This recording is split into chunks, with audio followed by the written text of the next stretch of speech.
안녕하세요, 여러분. 쭈미입니다. 오늘은 한국사 공부법을 알려드리려고 하는데요. 일단 저의 한국사 베이스는 그냥 없었다고 보시면 돼요. 제로예요, 그냥. 진짜 부끄럽게도 만약에 고려를 이성계가 세웠다고 해도 그냥 그렇구나 라고 했을 거예요. 아무튼 그 정도로 기초 지식이 없던 제가 2년차 때부터는 한국사는 90점 밑으로 떨어진 적이 없어요. 떨어질 수가 없었어요. 제가 어떻게 공부했는지 지금부터 소개해 드릴게요. 이거는 저한테 맞는 방법이었기 때문에 각자 상황에 맞게 그냥 참고만 해주시면 될 것 같아요. 그럼 지금 시작할게요. 제가 베이스가 없어서 그런지 한국사로 진짜 고생을 많이 했는데요. 처음에 합격수기 여러 개 찾아보니까 한국사는 결국 암기다. 암기에서 암기로 끝난다 라고 해서 처음부터 그냥 냅다 암기를 해버렸어요. 거기서부터 이제 제 앞길이 막 꼬이기 시작합니다. 제가 암기했던 세부적인 내용이나 지역적인 내용은 정말 귀신같이 다 맞는데 남들이 쉽다고 하는 쉬운 문제에서 계속 틀리는 거예요. 그러다 보니까 이제 60점, 70점 이상 한국사 점수가 안 나왔어요. 그러니까 너무 암기 위주로 하다 보니까 전체적인 이 한국사의 틀, 흐름 그런 거를 전혀 알지 못했던 거죠. 다시 말해서 그 숲을 못 보고 계속 나무만 봤다고 할까요? 그래서 저는 기본 강의를 들으면서 다시 처음 기초부터 다시 이렇게 틀을 잡기 시작했어요. 그때 이제 문동균 쌤을 만나게 됐는데요. 제 은인이십니다. 흐름이 잡히게 되니까 암기량이 확실히 줄었고요. 개념들 사이에 인과관계를 알게 되니까 억지로 외우지 않아도 자연스럽게 알게 되는 것들이 진짜 많더라고요. 제가 그동안은 무슨 공부를 했나 싶을 정도로 한국사라는 과목이 정말 재밌어졌어요. 그래서 2년차 때는 슬럼프가 오거나 공부가 하기 싫을 때 아니면 늦잠을 자서 망했다 싶을 때 한국사를 봤어요. 좀 변태 같은가요? 한국사라는 과목이 그런 것 같아요.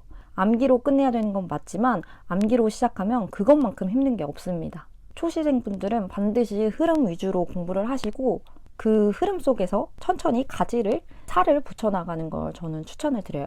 제가 추천하는 커리큘럼은 문동균 쌤 기본 강의, 기출, 그 다음에 핵지총, 그 다음에 95+5라고 해서 기출 변형 문제가 있어요. 그거 추천드리고요. 거기서 좀 부족하다 싶으면 100+5 문제도 질이 괜찮았던 것 같아요.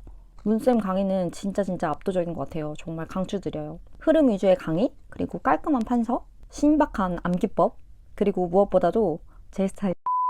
그럼 이제 구체적인 공부 방법을 소개해 드릴게요. 한국사 공부 순서는 딱 3단계입니다. 1단계 강의, 2단계 단원별 기출 풀기, 3단계, 3단계 연도별 기출 풀기. 간혹 댓글로 단원별 기출이랑 연도별 기출이랑 같은 문제를 왜 또 푸는지 의아해 하시는 분들이 계시더라고요. 저 같은 경우는 이 두 가지 기출을 좀 다른 용도로 활용을 했는데요.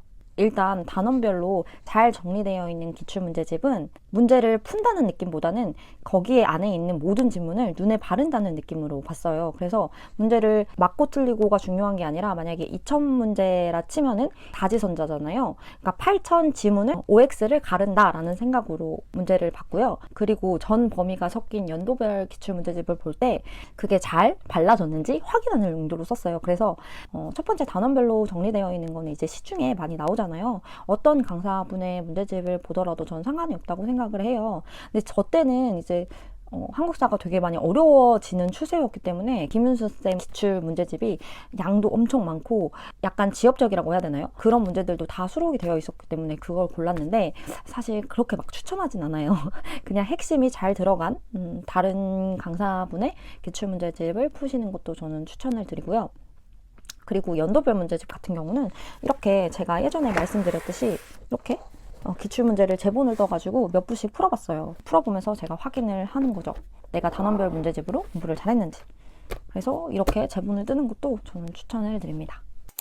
그럼 본격적으로 이제 3단계 공부하는 순서를 말씀을 드릴게요. 일단 첫 번째 강의를 들어야 되겠죠. 저는 하루에 암기 과목에 6시간 정도 투자를 했기 때문에 한 번에 4강 5강 정도 들었어요. 그리고 그 다음날 해당 범위의 기출을 풀어봤어요. 그러니까 첫날에는 강의를 듣고 둘째 날은 이제 기출을 풀고 강의 듣고 기출 풀고 이렇게 퐁당퐁당식으로 공부를 했어요. 이때는 어차피 기출 문제를 풀 수는 없을 거예요. 그래서 저는 책상에 기본서 그리고 독서대 위에다가는 단원별 기출 문제집을 펼쳐놓고 이렇게 오픈북으로 왔다 갔다 하면서 확인을 했어요. 초반에 1단계에서 너무 막 암기하려고 하지 마시고 그냥 출제 포인트 어떤 게 많이 나오는지 어떤 부분에서 자주 출제되는지 이 정도만 확인해 주시면 돼요. 추가로 저는 이제 목차를 만들었었거든요. 이렇게 근대 같은 경우는 이렇게 목차를 만드는 게 되게 좋아요. 이게 보이나? 제가 나중에 캡처해가지고 올려드릴게요. 이게 진짜 좋거든요. 제가 프로 삽질러이지 않습니까? 제가 여러 삽질 끝에 알게 된 건 공부를 하는 과정은 약간 옷장을 정리하는 거랑 비슷하더라고요. 어떤 말이냐면 옷장 어느 서랍에 어떤 게 있는지 알면 찾기 수월하잖아요. 공부할 때도 정리를 미리 해놓으면 내가 원하는 정보를 빠르게 찾기 쉽더라고요. 그래서 저는 이렇게 목차로 정리를 해놓는 걸 진짜 추천을 드려요. 이거는 한국사뿐만 아니라 다른 암기 과목도 적용되는 것 같아요. 짱짱. 이제 2단계 들어갑니다. 2단계에서는 이제 단원별 기출문제집을 회독을 해줬는데요. 일단 먼저 계획을 세웠어요.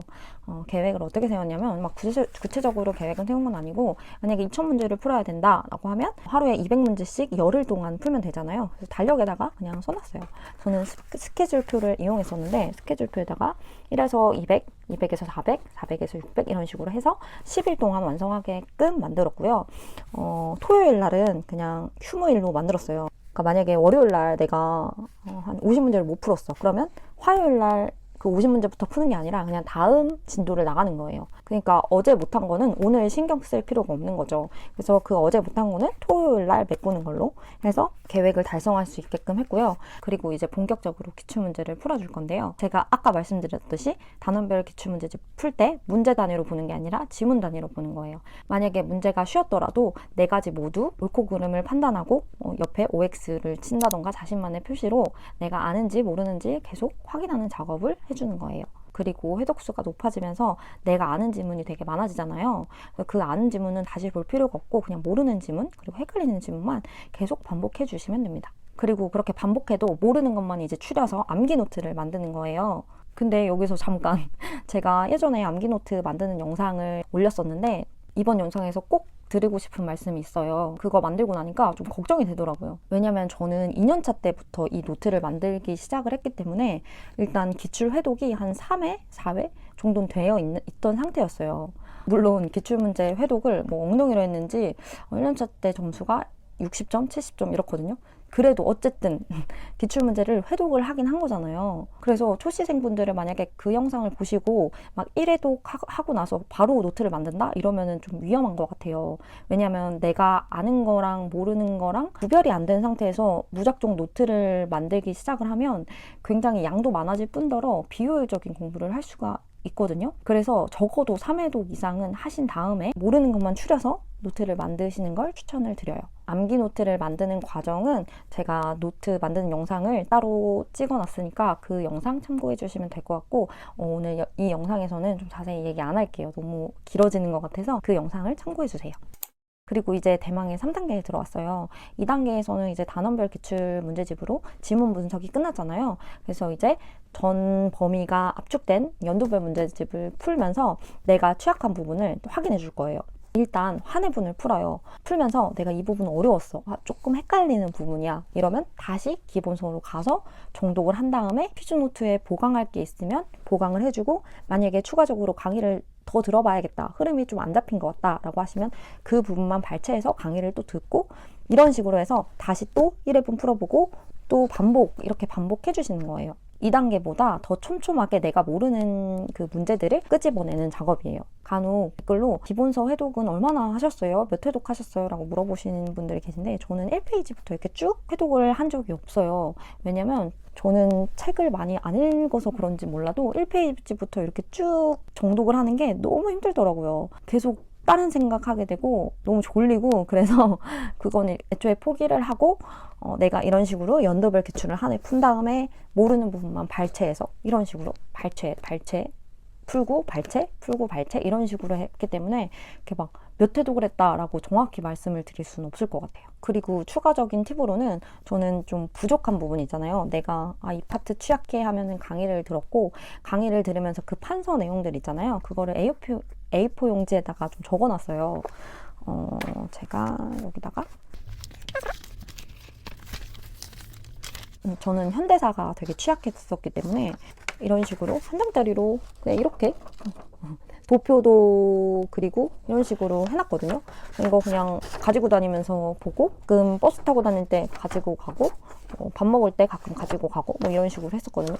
이게 백지 복습이 좋다고는 하는데, 저는 사실 백지 복습을 하려고 이제 백지를 꺼내면 머리도 백지가 되더라고요. 그래서 그거는 저한테 안 맞는 것 같아서 그냥 안 했고, 이렇게 사건의 인과관계를 이렇게 따지면서 판서를 따라 적는 것만으로도 저는 좀 도움이 되더라고요. 그리고 또 다른 팁은 다른 수험생들이랑 비슷하게 저도 문화사가 진짜 많이 힘들었거든요. 암기에도 계속 까먹고, 그래서 따로 이렇게 정리를 해놨어요. 기출문제 보니까 이제 문화사가 시대별로 바꿔치기 하는 경우가 거의 대다수니까 저는 이제 시대별로 정리를 했어요. 어떻게 했냐면 이게 지금 요줄이 통일신라거든요. 통일신라, 그리고 고려시대, 조선시대 이렇게 한 줄로 보이나? 나중에 첨부를 해드릴게요. 이렇게 한 줄로 해가지고 여기는 탑 비교, 여기는 뭐지 이거? 이게 뭐지? 이거 교육이네. 여기는 이제 탑 비교, 그리고 여기는 불상, 글씨 등 다른 거. 그러니까 한눈에 시대사를 모아서 이렇게 그려 놓으면 어떤 효과가 있냐면, 내가 문제를 보잖아요. 그러면은 이거는 A4 용지의 가운데 부분에 있었는데 여기 나왔네? 약간 이런 느낌 뭔지 아시나요? 문제를 풀 때 위치로 기억이 되더라고요.